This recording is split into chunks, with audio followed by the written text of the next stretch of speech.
Hi, I'm Sean Reardon, Mayor of Newburyport, and welcome to the latest 2024 edition of the Mayor's Corner. Happy New Year, Newburyport. I hope everyone had a great time over the holidays. I can say for myself, it was great having a few days off at home. After Christmas, I was out of the office. My daughter turned 16, so I was out an extra day, and I was in on that Thursday and Friday. And then it was just nice having a long weekend with the new year. And it was just fun to have time with family, time with friends, and just be out of the office a little bit. I'd like to say it was completely removed from work, but with Whittier going on right now and the Whittier School Project and the vote that's coming up on January 23rd, everywhere I go, I seem to be talking about this and how important it is. And I think we're building some momentum as far as getting out information to the public, but we still have a lot more work to do. Let's talk about a few other things first. We had Inauguration Day on Tuesday, so I want to wish congratulations to the new City Council that was sworn in and the new school committee. Ed Cameron, a longtime City Councilor, was voted City Council President. Congratulations, Ed. Sarah Hall was re-elected as Vice Chair of the school committee, so congratulations to Sarah. I look forward to working with you again. And it's just a really excited time. I mean, I was glad I was able to attend and say a few words at the beginning of it. And we have a lot of big things that we want to see accomplished in 2024, right? I'm 2 years into my term now officially, 2 years and a day, as it is January 4th today. But and we've done a lot of great things, and I still love this job, and I come to work with a big smile on my face every day. But there's still a lot we want to accomplish, right? And getting things done in local government isn't easy. So, Tuesday I was able to thank everyone for running for office and thank the new members. We have 2 new members on the City Council, Heath Granis and Ben Harmon. Really 2 great guys, good residents, and I think they're going to bring a lot to the City Council. And then we have 2 new members of the school committee, Andy Boger and Kathleen Shaw, both with a lot of expertise and just really great with people, and are going to bring so much to the school committee. So we're really lucky that we have people in the community that want to get involved and run for office. But that's just part of it, right? It's even tougher to get things done once you're in office. And so I talked a lot about collaboration. Collaboration is how difficult things get done. So if we want to get the rec center built at 59 Low Street, or do we want to keep making Newburyport be efficient and effective in the way we run things here in the city and the way we provide services, if we want to finish these projects that we've started, those all are going to take collaboration with City Council, right? Because everything either needs a 6-person vote or an 8-person vote. And when you've got an unusually large City Council for such a small community, 11 members, that's difficult. So I'm excited about this year. I'm excited about the group we have. I think we definitely got rid of some negativity on the council. And like I said, we have a new president in Ed Cameron, and I'm excited to work for him. I've known Ed a long time. When I first ran for City Council back in 2013, I didn't know what the heck I was doing, but Ed reached out immediately. I didn't know him. We got to know each other, so I've been friends with Ed a long time, and he's been definitely a mentor and someone I always reach out to with issues around the city. So to see him take this next step and become president, I'm really looking forward to it because it's someone I'm really familiar with, and I think he's going to do a great job working with the other 10 members of the council to help move some of these issues forward. So that said, I also wanted to say a quick thank you to Clerk Jones, Richard Jones, and his staff for putting Tuesday together. It was a wonderful ceremony, and I know a lot of work went into it, so thank you, Clerk Jones. We have our first snowstorm coming this weekend. It looks like we're going to get some snow Saturday night into Sunday. It's a little too early for me to tell you exactly what our response is going to be, so that will be pushed out by the city tomorrow. I'm meeting with our DPS staff and police tomorrow, and we'll finalize some of that. It doesn't look like the coast is going to get hit quite as hard. It looks like 3 to 6 inches right now, but we'll check in again tomorrow and we'll make sure we get out. But just a reminder, if those blue lights are on, we'll let you know, but we'll usually put those on 6 to 8 hours before we need to have everybody off the street. So that's difficult on a Sunday, right? Everyone's off. You want to be out and about. Looks like the snow is going to start Saturday night, so we'll probably try to get the cars off the street for Sunday. But stay tuned for that. Look for the blue lights. Go to the city website. You can sign up for alerts still. We've had those signs out for a while, but you can sign up for alerts that will come right to your phone and let you know what the parking situation is and what the snow emergency situation is around the city. Okay. Another thing I want to mention, the Community and Public Service Awards are back, all right, year 2. So this will be the second annual awards night. It's going to happen at the State of the City, so that's February 28th. That's a Wednesday. So we'll have a big press release go out this week. These were so popular, and we got such a good response for these awards. And again, the genesis of these awards, these community and public service awards, is just to honor great work that's happening around the city. We have so many great volunteers that give their time and expertise. We have so many public servants or people that work for the city that go above and beyond each and every day. We're so lucky here in Newburyport. So these awards are just a way to honor those people. And so you can go to the cityofnewburyport.com website, go to the mayor's office page, and then on that left-hand side, you will see the tab for Community and Public Service Awards. And so the nomination forms are there. They're due by February 9th, so we got a whole month to work on these and get them in. And then, I'm sure we'll have some tough decisions to make, and then we'll include that in our State of the City special night on February 28th. So I just wanted to reach out.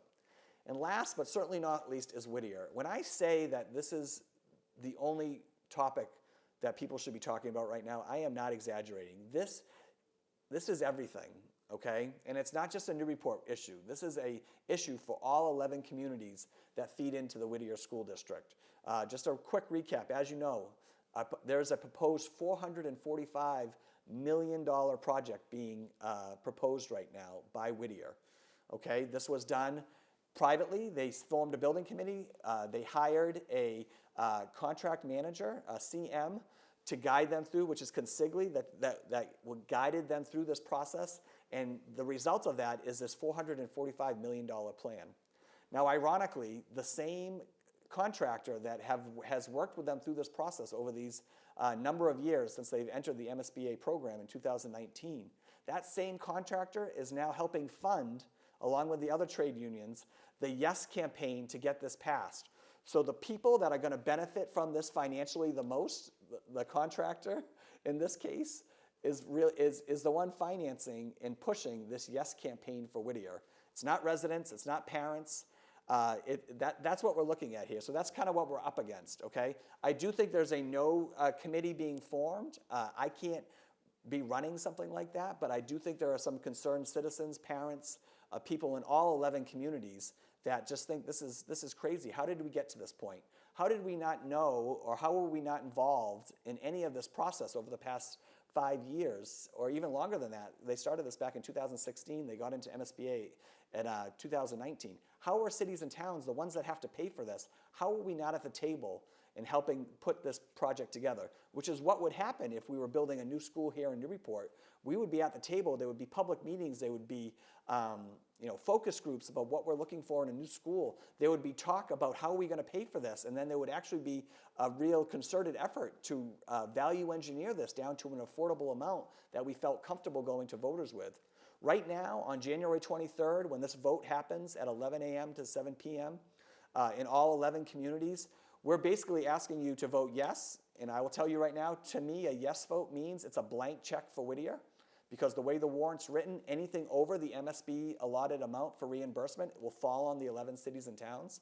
And there's no funding mechanism attached to that. So if we vote yes, if that's what happens in all the 11 cities and towns on January 23rd, we'll have to go back to voters, and so will the other 10 communities at some point, and ask for a debt exclusion, which will raise a little less than $300 to your taxes each year for the next 34 years. And again, we all got our tax bills this week. I know mine was a huge increase. So, again, we've had 2 bad years in a row where assessments have gone up, but our tax rate has gone down.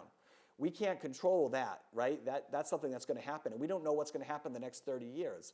But if we vote yes to this project and are on the hook for that, then you're talking about that being added to your taxes, and that's not even including everything else that we're going to do, right? So those are the things that we need to get out to residents. So I did organize a January 9th information session that's going to be at the Knock Middle School on Low Street. It's this Tuesday, January 9th, from 6 to 8 p.m. I've invited Whittier to attend. I wanted them to be a part of this conversation so they could show their plans to the public. They have declined to come. Again, very telling. They don't want anyone to know information about this. They want to sneak through the next couple of weeks and hopefully enough people come out to vote yes for this. But they don't want to answer questions. They don't want to come out and talk to the public. That's why they canceled all the public information sessions in all the communities. All right, this is the direction that this has gone in. So we've set up an information session. I've invited all the other communities. I hope and plan to have a representative from each community. And we're going to overview the project. We're going to talk about the finances involved. And then we're going to open it up for question and answers. So you're going to be able to ask your questions, and then I'm going to have someone from your municipality. So really the focus of this will be, how does this impact cities and towns? Okay, because the plan's out there. It is what it is. It's a $500 million school. Again, the third most expensive school that will ever be built in the United States is what they're proposing right now. And again, there was no oversight by the cities and towns on this project. They got to design the school they wanted. There was no one there saying like, hey, maybe we shouldn't do that, or oh, maybe we could cut costs here, or maybe we should look at another site, maybe one that has their own tap into water and sewer. There was none of that with this process, right? They designed the Taj Mahal school that they wanted, and now they're trying to get voters to pass for it. So anyways, I say all that. Please come to the information session. Please reach out to your elected officials in all your cities and towns. If you have friends in the 11 cities and towns that feed into Whittier, please reach out to them. Make sure they know about this project. I am doing the best I can to work with the elected officials and the town administrators in all of these cities and towns. But it's still, again, we're talking about right now, there's 19 days until that election, which is just crazy. So come this Tuesday, the 9th, we'll be 2 weeks away. So it's such a small window, and there's so much at stake. So again, for me, a yes vote locks us into a school plan regardless of how much it costs. So again, it's a blank check for Whittier. But a no vote gives us options. The one argument you'll see out there is that a no vote will actually end up costing us more money. I don't think that's necessarily true because Whittier hasn't looked at what that looks like yet, right? Because that could be them going back to the drawing board and redesigning the school so it's more cost effective for cities and towns. It could be them looking at a real renovation plan, and that would take years to do. So, right, so there actually has to be a plan to do that because you're going to actually be trying to do these renovations in a working school. What does that look like? They haven't looked at that. The CM for the project, right, for Consigli came to our city council meeting, and he flat out said that these are inflated numbers. Well, of course they are, because they want to get people to the ballot box to vote for a plan that is already too expensive, but then trying to scare you and saying it's going to even be more expensive if you vote no. That's why getting the important information out there is just so critical, and we just don't have a whole lot of time to do it. So again, come to the information session. Please be on the lookout for any information coming out about this project. Reach out to your cities and towns. They will tell you the impacts that this could have over the next 3 decades in those cities and towns. And again, if you're not going to be around on January 23rd for the vote, there's no mail-in and there's no early voting, but there is absentee voting. So you can go to your city halls and town halls right now and do an in-person absentee ballot. So they'll actually give it to you right there. You'll fill out a special form. You can actually fill out your ballot right there and turn it in. That's an in-person absentee ballot. Or you can reach out to your clerk's office and ask for an absentee ballot, fill out a form, and they can actually send it to you, and then you can send it back. But there's 2 ways to do it, but there is absentee voting. So again, every vote is going to count in this special election. These are very low turnout elections typically, but I think this is such an important issue. I think we're going to be able to get a lot of people out and vote for this, again, because there is going to be such an impact on the cities and towns that feed into Whittier. And that's my Mayor's Corner this week. Again, if you have any questions, please reach out to my office. We are here to help. Please spread the word. Again, Happy New Year. Be safe this weekend with the winter weather, and be on the lookout for alerts as far as parking and snow emergencies.